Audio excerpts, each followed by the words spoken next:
Hi hello friends, welcome. எல்லாரும் எப்படி இருக்கீங்க?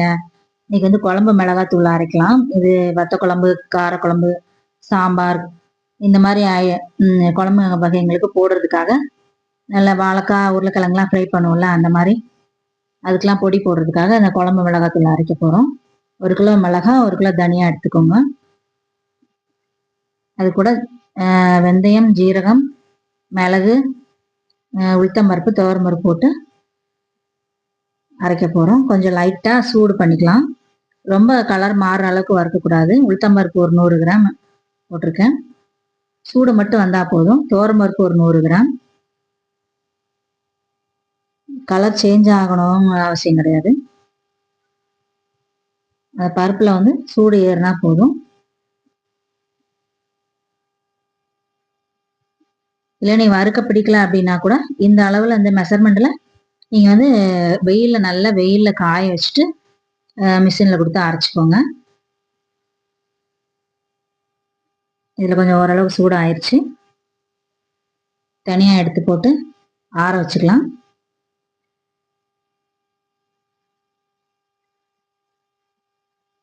ஐம்பது கிராம் வெந்தயம், அதையும் சூடானா போதும். கலர்லாம் சேஞ்ச் ஆக வேண்டாம்.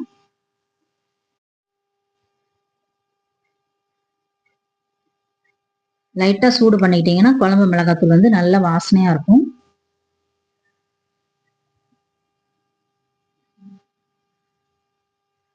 ஐம்பது கிராம் மிளகு, அதையும் நல்லா சூடு பண்ணிக்கலாம். நல்லா வெடிக்கிற அளவுக்குலாம் ஃப்ரை பண்ண வேண்டாம்.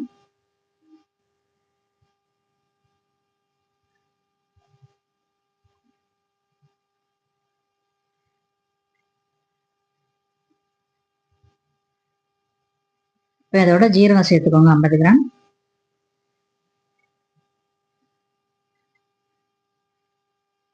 அதையும் லைட்டாக வாசனை வரும் வறுக்கும்போது. நல்லா ஃப்ரை ஆகக்கூடாது.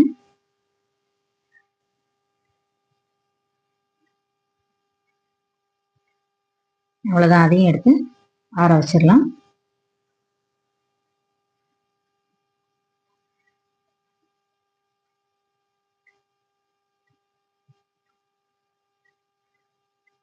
இருக்கட்டும். நம்ம வந்து தனியா வறுத்துக்கலாம்.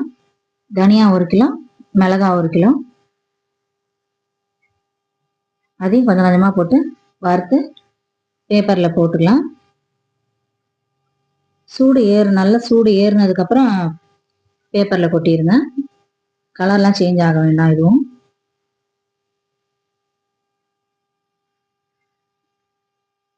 அவ்வளோதான். இதே மாதிரி எல்லா தனியாவையும் வறுத்துக்கலாம்.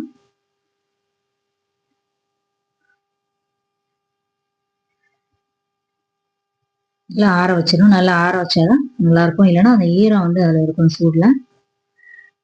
எல்லாத்தையுமே எல்லா தனியாயுமே வறுத்து எடுத்து வச்சுட்டேன்.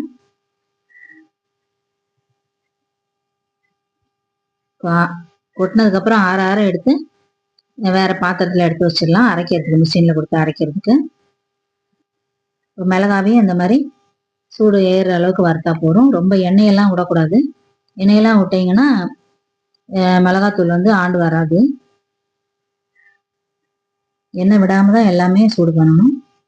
அவ்வளோதான். மிளகாவையும் வறுத்து எடுத்து வச்சாச்சு. இதே மாதிரி எல்லா மிளகாயுமே வறுத்து எடுத்து வச்சிடலாம். வச்சுட்டு எல்லாத்தையும் ஒரே பாத்திரத்தில் போட்டு கொண்டு மிஷினில் கொடுத்து நல்லா பவுடராக அரைச்சி எடுத்துக்கலாம். எல்லாத்தையும் ஒன்றா போட்டே அரைக்கணும். தனித்தனியாக அரைக்கக்கூடாது.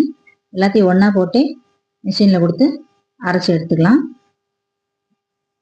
நல்லா ஆறுனதுக்கப்புறம் கொடுத்து இந்த மாதிரி அரைச்சி எடுத்து வச்சுக்கோங்க. எவ்வளோ சூப்பராக வாசனை வருதுங்க. நல்லா கமகமகமன்னு வாசனை சூப்பராக வருது. நீங்கள் அரைச்சி இந்த மாதிரி அரைச்சி எடுத்து வச்சுக்கிட்டிங்கன்னா நல்லா ஆண்டு வரும். இது கெட்டு போகாது. நம்ம ஆயிலெலாம் போட்டு வறுக்கல. குழம்புக்கு, வத்த குழம்பு, காரக்குழம்பு, சாம்பாருக்கு எல்லாத்துக்குமே இந்த பொடியே போடலாம். சூப்பராக இருக்கும். நீங்களும் இந்த மாதிரி செஞ்சு பார்த்துட்டு எப்படி இருக்குன்னு சொல்லுங்கள். பொடி டேஸ்ட்டு. ஓகே ஃப்ரெண்ட்ஸ், பாய்.